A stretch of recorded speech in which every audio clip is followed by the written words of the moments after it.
Hey, Costa. So how's this afternoon been going for you? Guys, we're recording this now for the second time because he didn't turn my microphone on the entire time we recorded the first time. And I'm really upset because I thought what I had to say was actually pretty good. It was seamless. Yeah, I don't know if I call it seamless, but it was good. I will give you that. And it was perfect. You were coming through my headset, but then when I actually tested the player, you sound like you're, a few towns over. And none of you believed me when I said that he tries to sabotage me. This is it. Case in point. So we're gonna try this again. It's gonna be hard too because I thought we nailed a few things in the first time. So let's pretend we've never had this conversation before. And now that we're gonna do it, we're probably gonna butcher this whole entire episode. So you're in for an adventure, everybody. So how about that World Cup? It was a great game. It was a great game, and I was like, that is the way the finals of a World Cup should be. A World Cup tournament. That's how the last game should be. And I was rooting for Argentina, but I was very content. But I was like 72 minutes into it. I was dozing off. I was just waiting for the 90-minute mark in extra time and to see Messi hold up the trophy. But all of a sudden, France came back. I've never seen it change like that. Unbelievable. Now I've been watching soccer for about 2 weeks. So when I say I've never seen that, there's really not a big. Not on the greatest stage ever. No. It was very, very cool. So when I was, because on Sundays I work and my family tells me that that's the only day that I do work. So I was bringing Holy Communion. Love your family. Shake your head. Don't shake your head in agreement. They know you. So, I'm at a friend of mine, one of his family members' homes. I was bringing Holy Communion, and he has the game on the TV in the background. He just lowered the volume, and I said, "Well, why don't we just we'll do a quick prayer, and I'll give you Holy Communion."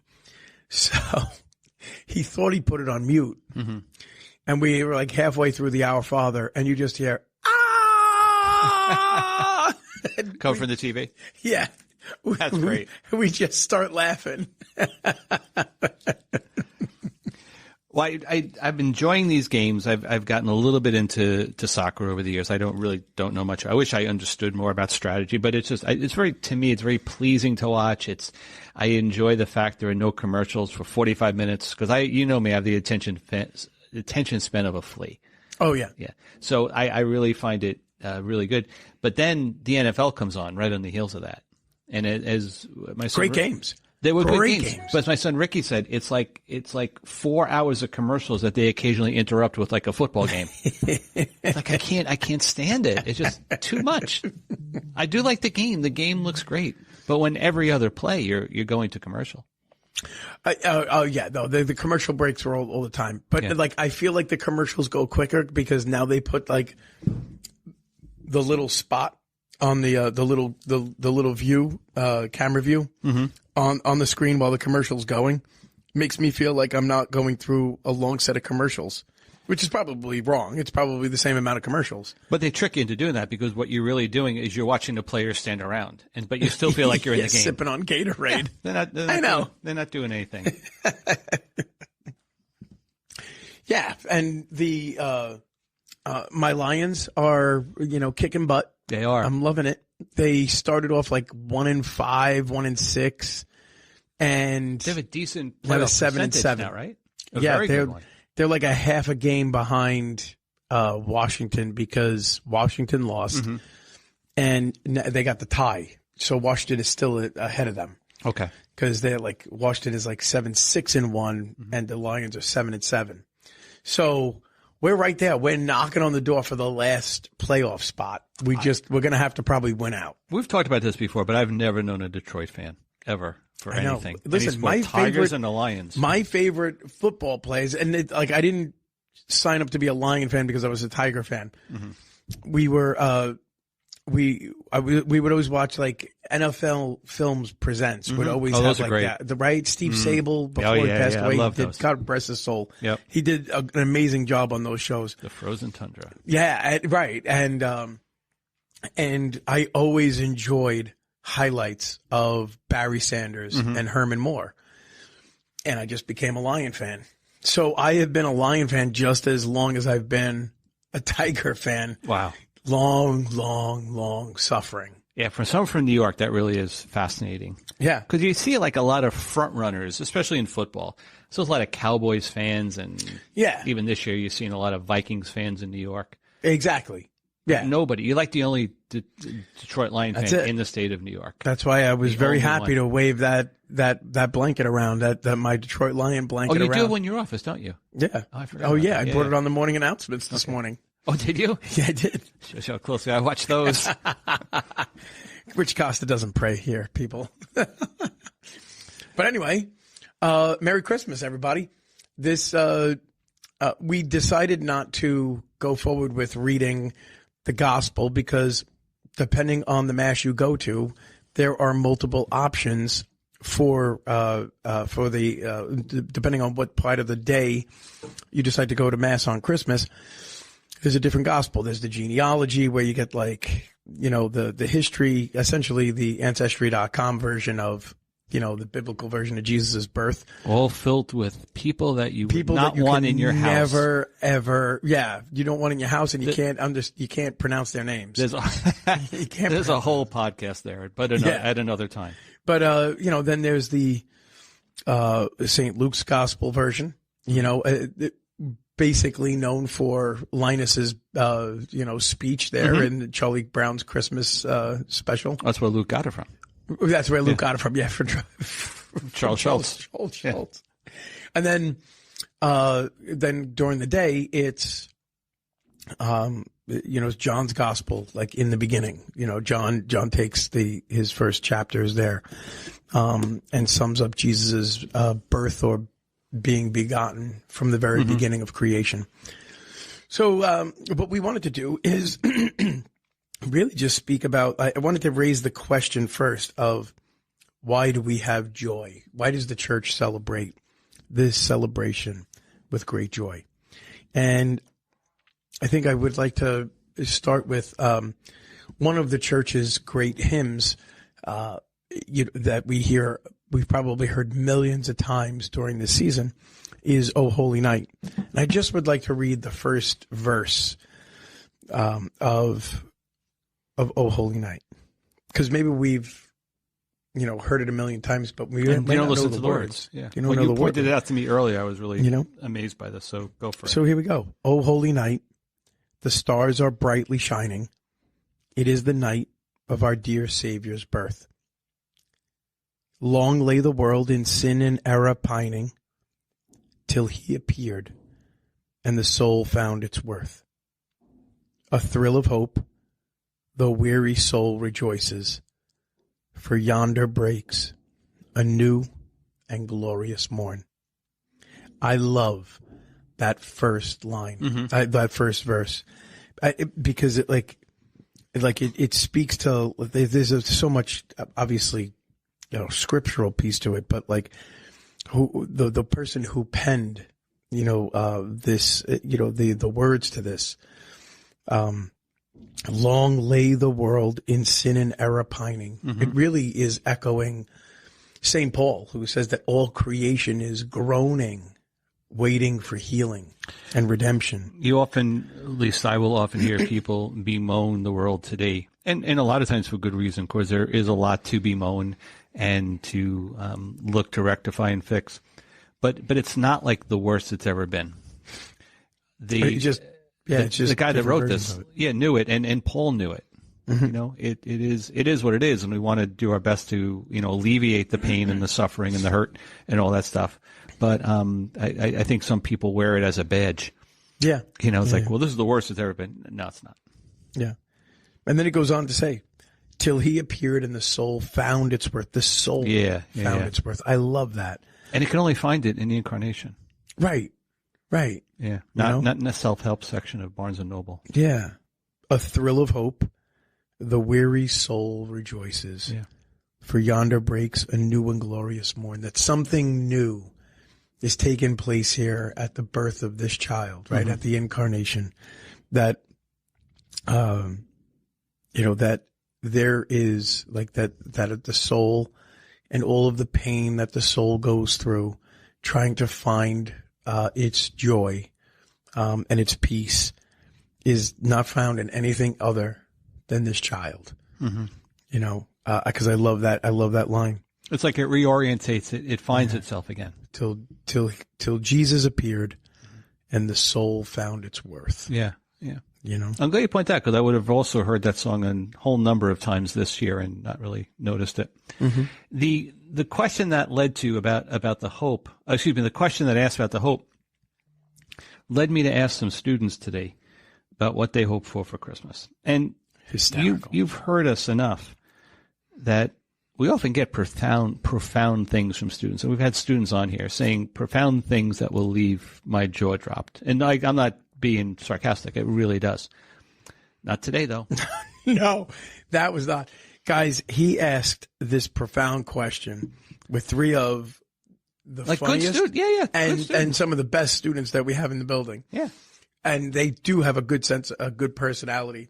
And I said, well, what are you hoping for Christmas? Because I was hoping to get my mental juices flowing for this podcast. And he said it with such intensity that I said to myself, he's really expecting a deep answer.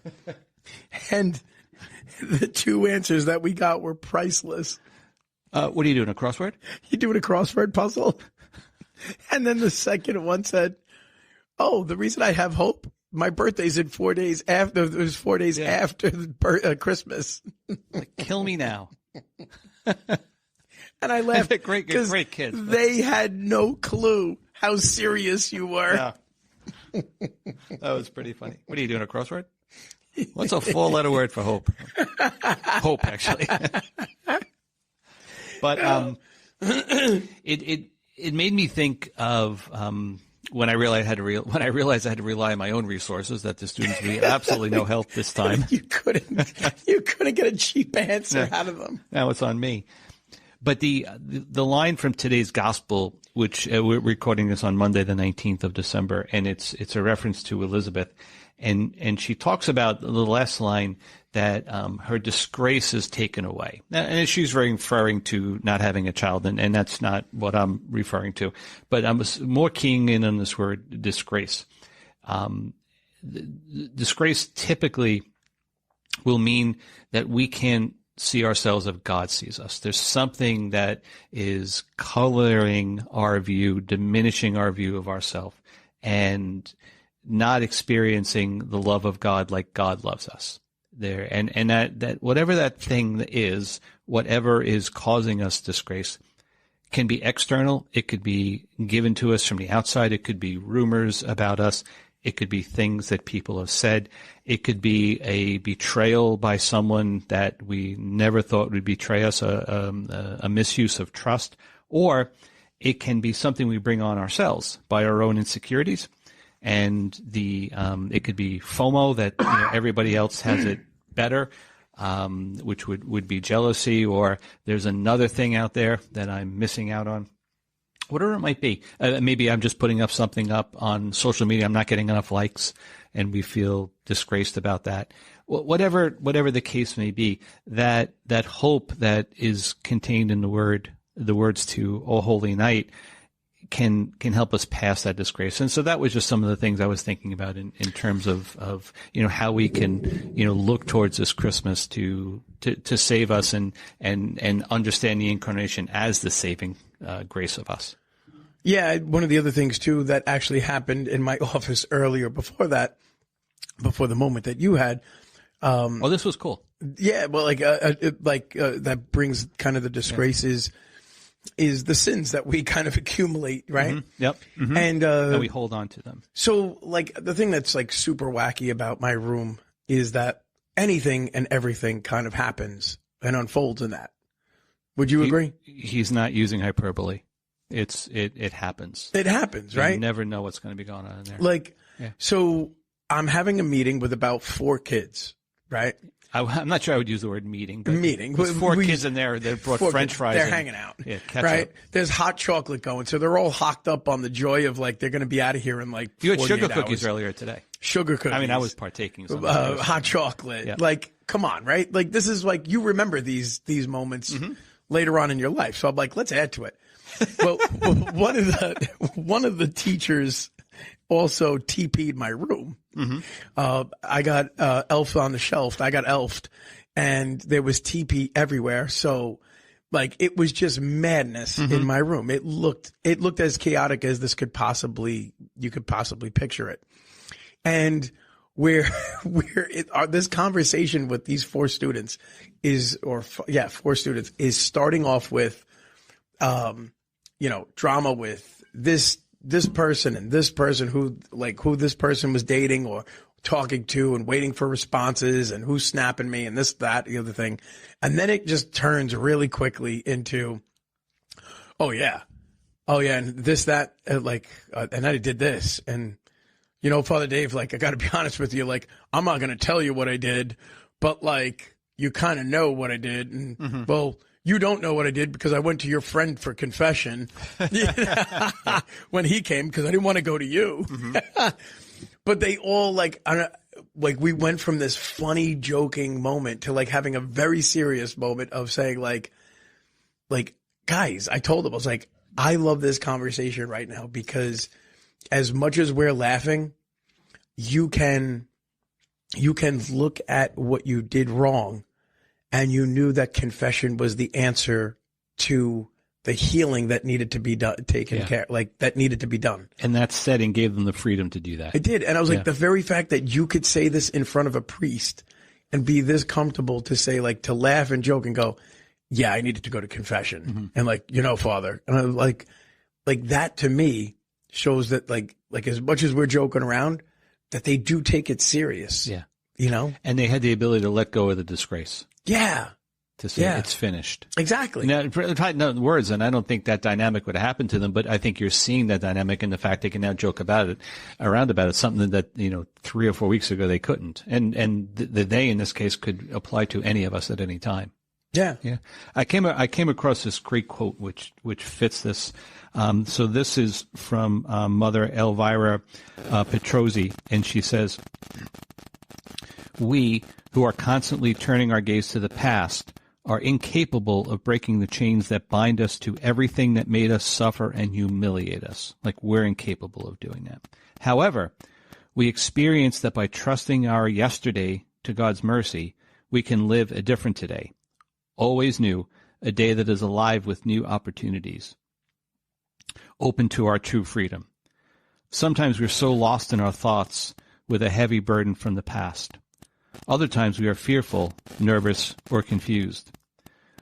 But we are truly nourished just by being there before Him, by welcoming Him, living in Him, and entrusting to Him our entire life, composed of lights and shadows. I love it. Isn't that great? I love that last line, lights and shadows, because it is lights and shadows. Yeah, but I love that. For the that. saints, it was lights and shadows. I like that other line too. Like, we can trust our yesterdays to His mercy. Yeah, yeah. And that's what the kids were talking about. Exactly. Yeah. And feel a relief from that disgrace. And there's where it come back to full circle. That's where the thrill of the hope is. Yeah, that comes from Holy Night. Yeah. And it's something that we and that wish comes for, through Christ. Yeah. The mercy. Yep. And we wish that for ourselves, and we wish that for everyone, because that, we always say, well, we want the perfect Christmas. And there's no perfect Christmas because we're human beings, we're not perfect. But if we could strive for that, just to not feel disgraced and to feel that thrill of hope as you read from that, that could be a good day. Yeah. Yeah. So everybody, on that note, we wish you blessed, happy, joy-filled, peace-filled a Christmas, and a perfect one too. And we hope there's no third take to this, but if there is, we wouldn't tell you anyway. So. God bless, guys. Take care. Merry Christmas.